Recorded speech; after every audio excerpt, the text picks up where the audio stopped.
দেখছেন টিভি9 বাংলা, আমি আত্রি আপনাদের সঙ্গে। আর আজ 21শে জুলাইয়ে খণ্ড খণ্ড ছবি আপনাদের সামনে আমরা তুলে ধরবো। তার কারণ কালীঘাট তৃণমূল, তাদের একটা সভাস্থল তৈরি হয়েছে তারামণ্ডলের সামনে। UEM Jaipur is a perfect target for prospective students aspiring for good jobs, good education with future-ready skills. অপরদিকে ঋতব্রত শিবির, তাদের সভাস্থল মেয়র রোডে তৈরি হয়েছে। অন্যদিকে এনসিপিআইতে যোগ দেওয়া বিদ্রোহী সাংসদরা তারা দিল্লিতে আজকে শহীদ স্মরণ করবেন, আর কংগ্রেস তারাও শহীদ স্মরণ করবেন। আর এই সমস্ত ছবি আপনাদের একযোগে আমরা দেখাবো। তার মধ্যে দুটো ছবি এই মুহূর্তে পাশাপাশি দেখাচ্ছি। বদলের বাংলায় 21শে জুলাই 2026-এর ছবি, আর 2025 21শে জুলাইয়ের ছবি আপনাদের দেখাচ্ছি। কত অন্তর, কত ফারাক রয়েছে দেখুন এই দুটো ছবির মধ্যে। আর তার মধ্যে তৃণমূলের কালীঘাট তৃণমূলের যে সভাস্থল, সেই সভাস্থলের হামলা চালানো হয়েছে, বিজেপির দিকে নিশানা করা হয়েছে। রাত ভর মমতা বন্দ্যোপাধ্যায়, অভিষেক বন্দ্যোপাধ্যায় ছিলেন, সকাল পর্যন্তও ছিলেন। সেখানকার এই মুহূর্তে ছবি কি রয়েছে? কর্মীরা সকালে আমরা দেখছিলাম এক এক করে আসতে শুরু করেছেন। সৌরভ আমাদের প্রতিনিধি আরও জানাচ্ছেন, সেখানকার ছবি তুলে ধরছেন। সৌরভ, আমরা দেখেছি সকাল থেকেই কি ছবি আসছে, এই মুহূর্তে ছবি কি? কারণ আগের 21-এর থেকে এবারের 21-এর ছবি, রূপ, রস, গন্ধ সবই চেঞ্জ হয়ে গিয়েছে বলা যায়। তো এখন এই মুহূর্তে কি রয়েছে?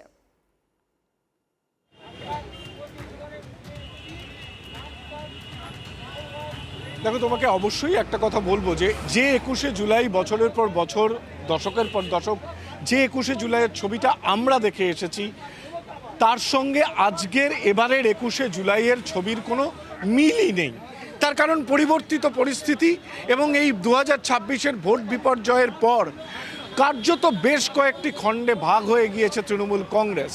কিন্তু মমতা বন্দ্যোপাধ্যায়ের যে কালীঘাট শিবির, তাদের উদ্যোগে আয়োজিত যে 21শে জুলাই, সেই 21শে জুলাইয়ে যোগ দিতে এখানে কিন্তু বেশ কিছু কর্মী ইতিমধ্যে এসে পৌঁছেছেন।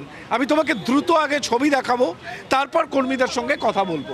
আমি আমার চিত্র সাংবাদিক অর্ঘ্য চট্টোপাধ্যায়কে বলবো, দেখো, অন্যান্যবার এখন সকাল 9টা বাজে, অন্যান্যবার ভিক্টোরিয়া হাউসের সামনে তিল ধারণের জায়গা থাকে না, পা রাখার জায়গা থাকে না। সেই চিত্রটা কিন্তু এখন অতীত। এখন কিছু ভিড়, মঞ্চের সামনে কিছু ভিড় রয়েছে এবং একই সঙ্গে দেখো, এখানে মমতা বন্দ্যোপাধ্যায়ের নামে স্লোগান দিচ্ছেন বেশ কিছু কর্মীরা এবং তাদের মধ্যে একটা উৎসাহও রয়েছে। আমি একটু এগোবো, আমি এগিয়ে যদি একটু দেখি তাহলে দেখতে পাবো, তোমাকে পুরো ছবিটাই আমি দেখাচ্ছি। আমরা দেখতে পাবো যে রাত জেগে বিভিন্ন কর্মীরা, তারা যারা এসেছেন এখানে, কিন্তু তারা রাস্তায় বসে রয়েছেন, কোথাও কোথাও জটলা করে রয়েছেন। দেখো, বিরোধী নেত্রী মমতা বন্দ্যোপাধ্যায় জমি আন্দোলনের সময় 2006 সাল থেকে 21শে জুলাইয়ের মঞ্চে কার্যত কিন্তু জনপ্লাবন দেখা দিয়েছে। সেই জনপ্লাবনের পরও 15 বছর ক্ষমতাতেও আমরা 21শে জুলাইয়ের যে ছবি দেখেছি, তার সঙ্গে আজকের বিড়লা প্ল্যানেটোরিয়ামের ছবি কার্যত কোনো মিল নেই, একেবারে কোনো মিলই নেই। কিন্তু মমতা বন্দ্যোপাধ্যায়ের শিবির তাকিয়ে আছে কর্মীদের দিকে, যে কর্মীরা কোন দিকে আসছেন। সৌরভ, একটু তাদের কথা শোনা যায়। যে বহু জায়গায় বাস আটকানো হচ্ছে, তাদের সঙ্গে আমরা কথা বলবো, অবশ্যই কথা বলবো।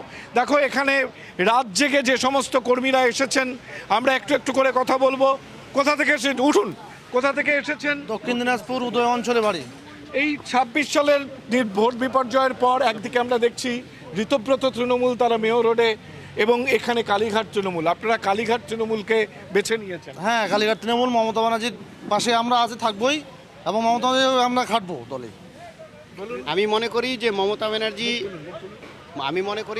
ব্যানার্জি একটা বিশুদ্ধ লোহা, সেটাকে যত তাতানো যাবে আরও পরিশুদ্ধ হয়ে আসবে। আমি আপনাকে এখানে প্রেডিকশন করে বলে গেলাম, 2031 সাল যেদিন আসবে দেখবেন ঠিক আমরা আবার ঠিকভাবে সরকার করতে পারছি। আজকে কি লোক হবে? অবশ্যই হবে, কারণ মমতা ব্যানার্জি আজকে আপনাদের মারফতে, এই সাংবাদিকদের মারফতে, পৃথিবীর যেখান থেকে দেখছেন, যারা মমতা ব্যানার্জিকে ভালোবাসেন, তারা মন থেকে শ্রদ্ধা করে এখানে এসেছেন। তারা এদিকে আসবেন, কথা বলবো। তোমাকে আরেকটু ছবিটা দেখাই। এখানে একটা জটলা দেখতে পাচ্ছি, এখানে সুভাষিস চক্রবর্তী, কুণাল ঘোষ সারা রাত ছিলেন, এখনো পর্যন্ত রাস্তা রাস্তায় রয়েছেন। মৃত্যুঞ্জয় পালকে দেখতে পাচ্ছি, তারা কর্মীদের সঙ্গে কথা বলছেন। অভিযোগ করছিলেন কিছুক্ষণ আগে বহু জায়গায় বাস আটকানো রয়েছে। আমরা এখানে দেখতে পাচ্ছি হাজরা থেকে মমতা বন্দ্যোপাধ্যায়ের সৈনিক এবং সিঙ্গুর আন্দোলন থেকে এই মানুষজনেরা তারা কিন্তু বিভিন্ন কিছু প্রচার করেন মমতা বন্দ্যোপাধ্যায়ের দলের পক্ষে, বিভিন্ন প্রচার তারা করেন। এই মুহূর্তে তুমি দেখো যে ছবিটা দেখাচ্ছ, আমরা এই ছবি দেখতে দেখতে অন্য শিবিরের দিকেও একটু যাই। ঋতব্রত শিবির মেয়র রোডে তারা মঞ্চ বেঁধেছে। আমাদের সহকর্মী রয়েছেন মধুকল্পিতা, সরাসরি মধুকল্পিতা, এখানকার ছবি খানিকটা তুমি হয়তো শুনতেও পাচ্ছিলে, লোক জড়ো হয়েছেন। রাতভর মমতা বন্দ্যোপাধ্যায়, অভিষেক বন্দ্যোপাধ্যায় ছিলেন, কারণ তাদের অভিযোগ রয়েছে যে হামলা চালানো হয়েছে। ঋতব্রত শিবিরের ছবিটা কি এই একই রকম ছবি নাকি একটু অন্য ছবি, কি ধরা পড়ছে?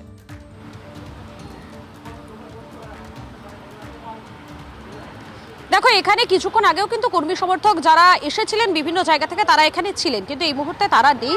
তারা প্রত্যেকেই কিন্তু এখান থেকে বেরিয়ে গেছেন। আমার সহকর্মী গৌরবকে বলবো একবার এগিয়ে আসার জন্য। আমি একটা ছবি এই মুহূর্তে আত্রেই দেখানোর চেষ্টা করব, যেটা এতগুলো বছরে রাজ্যবাসী দেখতে পায়নি। দেখো, এই মুহূর্তে আমি মেয়র রোডে দাঁড়িয়ে রয়েছি। মেয়র রোডে এখানে হচ্ছে সমাবেশ হচ্ছে, শহীদ সমাবেশ আমি দেখাচ্ছি। এখানে মঞ্চ করা হয়েছে, এখানে বসার জায়গা করানো হয়েছে। সহকর্মী গৌরব দেখাচ্ছে, মঞ্চের ছবি দেখাচ্ছে। এখানে কিন্তু পুরোটা জুড়ে বসানোর ছবি। আমি গৌরবকে বলবো একবার ঘুরিয়ে দেখাতে ক্যামেরাটা। পুরো চেয়ার পেতে দেওয়া হয়েছে এবং আরেকটা পাশ দিয়ে, এই আমি যেখানে রয়েছি তার আরেকটা পাশে যে রাস্তাটা তুমি দেখো, একেবারে রাস্তার যে সিগন্যাল, সেই সিগন্যাল এই মুহূর্তে খোলা রয়েছে। মানে পাবলিক ট্রান্সপোর্ট, সাধারণ মানুষ তারা কিন্তু এই রাস্তা দিয়ে যাতায়াত করছেন। একটার পর একটা গাড়ি যাচ্ছে।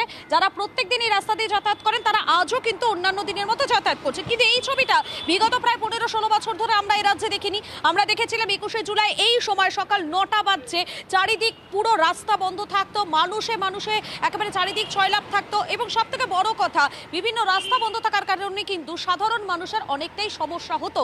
কিন্তু সেই ছবিটা এবছরে দেখা গেল না। আমি রয়েছেন এখানে কয়েকজন কর্মী সমর্থক রয়েছেন বসে, আমি তাদের সঙ্গে একবার কথা বলে নেওয়ার চেষ্টা করবো। দাদা, আপনি কি এই সমাবেশে যোগ দেওয়ার জন্য এসেছেন? কোথা থেকে এসেছেন আপনি? দক্ষিণ চব্বিশ পরগনা থেকে। তো মমতা বন্দ্যোপাধ্যায় শিবির ছেড়ে এখানে চলে আসলেন কেন? নতুনত্ব কিছু দেখা যাক, উন্নয়নের আগে। ও তো মমতা ব্যানার্জি তো পুরো চোর হয়ে গেল। চোর হয়ে গেল? আপনারা দলের মানে কর্মী হয়ে কথা বলছেন? কি করব, পুরো চোর। কাটমানি খেয়ে অবস্থা খারাপ হয়ে গেছে। আপনারা দলের কর্মীরাই যদি এই অভিযোগ করেন তাহলে এটা তো ভয়ঙ্কর ব্যাপার। কাটমানি কারা খেয়েছিল? আমরা তো দলের কর্মী, কিন্তু আমরা তো পজিশনে ছিলাম না। কারা কাটমানিটার কারা খেয়েছিল? যারা পজিশনে ছিল তারা কাটমানি খেয়েছে। হ্যাঁ। মানে এই পরিণতির জন্য আপনি কাকে দায়ী করবেন? পার্টির টোটাল বডির দায়ী করব, টোটাল বডিটা।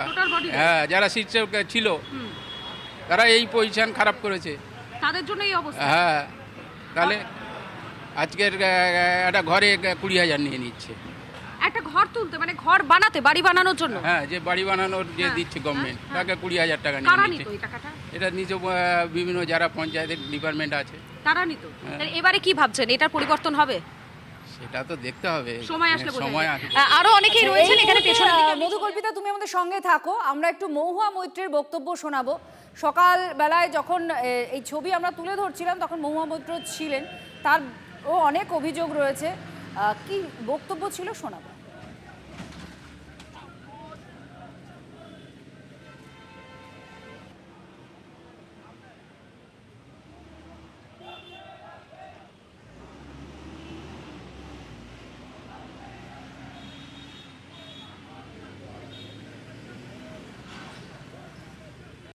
বিজেপির যে রাজ, বিজেপির যে জঙ্গল রাজ আরম্ভ হয়েছে সেটা মানুষ দেখুক। আমরাও চাই। সারা রাত প্রোগ্রাম ওরাও করেছে, যথেষ্ট প্রোগ্রাম করেছে। 15 বছর আমরা ক্ষমতায় ছিলাম, বিজেপি যখন ওরাও হাইকোর্টে গিয়ে ওরাও পারমিশন নিয়েছে, ওরাও করেছে। সারা রাত আমরা কোনোদিন দেখিনি যে একজন 3 বারের মুখ্যমন্ত্রীকে সারা রাত বসে পাহারা দিতে হয়েছে। কালকে আমি এখান থেকে গেছি রাত্রির 2:30, আবার 6টায় ফেরা হয়েছে। যে বাইক বাহিনী, বিজেপির এই বাইক বাহিনী এসে এখান দিয়ে কন্টিনিউসলি গেল, ওখানে মঞ্চটা ভাঙলো। তারপর যত তার হচ্ছে তার কেটে যাচ্ছে যাতে মানুষ না শোনে। কিন্তু কণ্ঠ তো এরকমভাবে রুদ্ধ করা যায় না। আর আমাদের আজকে সকালে খবর পাচ্ছি যেখানে হোক, মুর্শিদাবাদ থেকে, কৃষ্ণনগর থেকে, যেখানে লোকেরা ছোট গাড়ি নিয়ে বেরিয়েছে, কৃষ্ণনগর বাস স্ট্যান্ডে যেন ফর এক্সাম্পল মাথা ফাটানো হচ্ছে, গাড়ি ভাঙচুর করা হচ্ছে, প্রত্যেকটা জায়গায় যে কীভাবে পরিকল্পিতভাবে মানুষ না আসে, কিন্তু এটা তো বন্ধ করা যায় না 21শে জুলাই।